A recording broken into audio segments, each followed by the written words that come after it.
আমার বিয়ের মাসখানেক যেতে না যেতেই আমার চাচি শাশুড়ি আমাকে আড়ালে ডেকে বললেন, বউ তোমার শাশুড়ি মানুষটা কেমন? খুব ভালো তাই না? আমি বললাম জি, ভীষণ ভালো। ওনার মতো মাটির মানুষ হয় না জগতে। আমার চাচি শাশুড়ি ঠোঁট বেঁকে হাসলেন। এরপরে বললেন, কেমনে বুঝলা সে মানুষ ভালো? আমি বললাম, উনি কখনো আমার সাথে বাজে আচরণ করেননি। তিনি আমাকে নিজের মেয়ের মতনই দেখেন। বিয়ের তো 1 মাস হয়ে গিয়েছে, আমাকে সে কোনোভাবেই রান্নাঘরেও যেতে দেয় না। রান্নাঘরে গেলে বলে, তুমি এখনো নতুন বউ, রং ঢং করো আর রান্নাটা আমাকেই করতে দাও। আমার বয়স হলে তখন তুমি রান্না বান্নাটা দেখো। আমার চাচি শাশুড়ি আবারও একবার হাসলেন, চোরা হাসি হেসে বললেন, তোমার শাশুড়িকে তাহলে তুমি এখনো চিনো নাই? সে হচ্ছে 1 নম্বরের মেনিমুখো। আমি অবাক হয়ে বললাম, মেনিমুখো মানে? চাচি শাশুড়ি বললেন, সময় হলেই বুঝবা, জ্বালিয়ে মারবে তোমারে। ওর আসল রূপ অন্য জায়গায়। তোমাকে হাত করে সে তোমার থেকে বিরাট ফায়দা হাসিল করবে, বুঝলা? গোপন খবরটা আমি জানি। আমি এবার আবার অবাক হয়ে গেলাম। গোপন খবরটা কি তা মনে খুব জানতে চাচ্ছে। আমি জিজ্ঞাসা করলাম, গোপন খবরটা কি চাচি, আমাকে বলেন তো। চাচি শাশুড়ি বললেন, আজ না, অন্য একদিন বলবো। একদিনে সব বলা যাবে না। তুমি অন্য একদিন আমার কাছে সময় করে আসবা, গোপনে আসবা কিন্তু।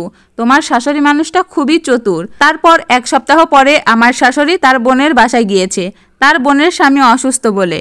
আমি আবার চাচি শাশুড়ির বাসায় গেলাম। চাচি শাশুড়ি এ কথা সে কথা বলতে বলতে গোপন কথাটা বলেই ফেললেন। তুমি এক বাপের এক মেয়ে, তোমার বাবার অনেক সয় সম্পত্তি আছে, শহরে জায়গা আছে, বাড়ি গাড়ি আছে। তোমাকে ভুলিয়ে ভালিয়ে সকল সম্পত্তি সে তার ছেলের নামে হস্তক্ষেপ করবে, ছেলেটার নামে লিখে নিবে, বুঝলা?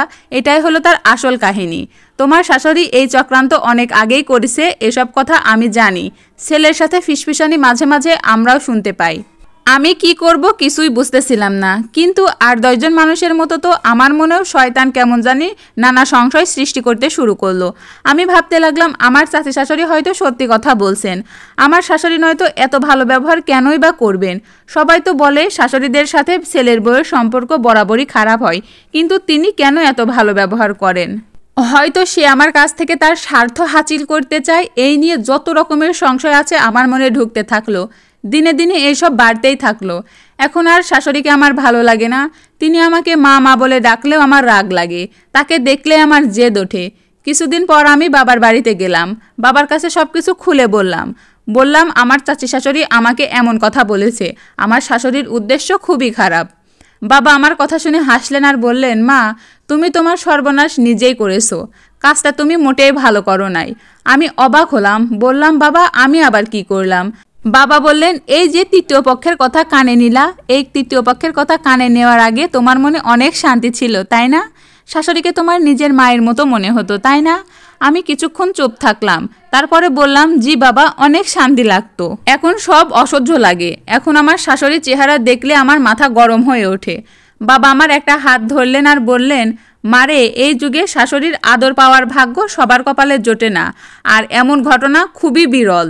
খুব যাচাই বাছাই করে তোমার জন্য এই বিয়ের জোগাড় করেছি।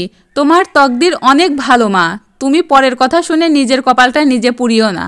তাছাড়া তোমার শাশুড়ি বা এই জায়গা জমি তার ছেলের নামে লিখে নেবেন কেন? কি প্রয়োজন তার কি নিজের কম আছে? আর তোমার তো আর কোনো ভাই বোন নাই, এমনিতেই এই সব কিছু তোমার। আর তোমার যা কিছু আছে তা তো তোমার স্বামীরই, আর তোমার স্বামীর যা কিছু আছে তা তো তোমারই। তাহলে আর এসব নিয়ে কোনো কথা কেন? তোমার মনের ভিতরে যদি কোনো শয়তানি নোংরামি এগুলো থেকে থাকে তাহলে সেগুলো ঝেড়ে ফেলে দাও, তবেই দেখবা জীবন সুন্দর, পৃথিবীটা সুন্দর। তারপর আমি শ্বশুরবাড়িতে ফিরে আসলাম।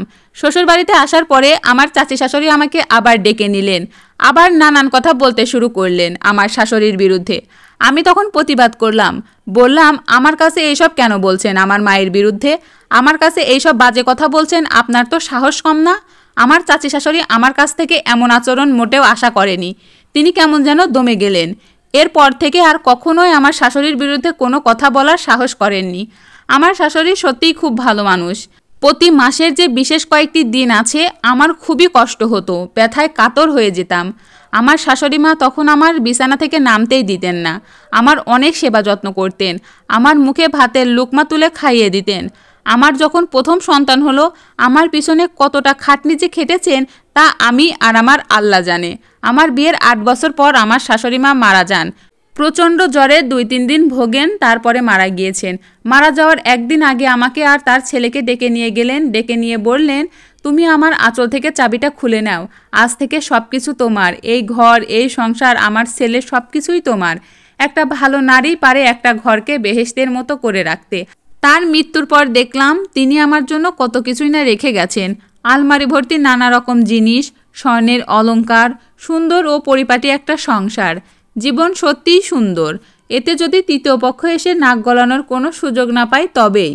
এই গল্পটি কোনো এক ভাগ্যবতী আপুর জীবন থেকে নেওয়া। গল্পটি কেমন লেগেছে অবশ্যই কমেন্ট করে জানাবেন। আর আজকের মতো এখানে বিদায় নিচ্ছি। সবাই ভালো থাকবেন, সুস্থ থাকবেন। আল্লাহ হাফেজ।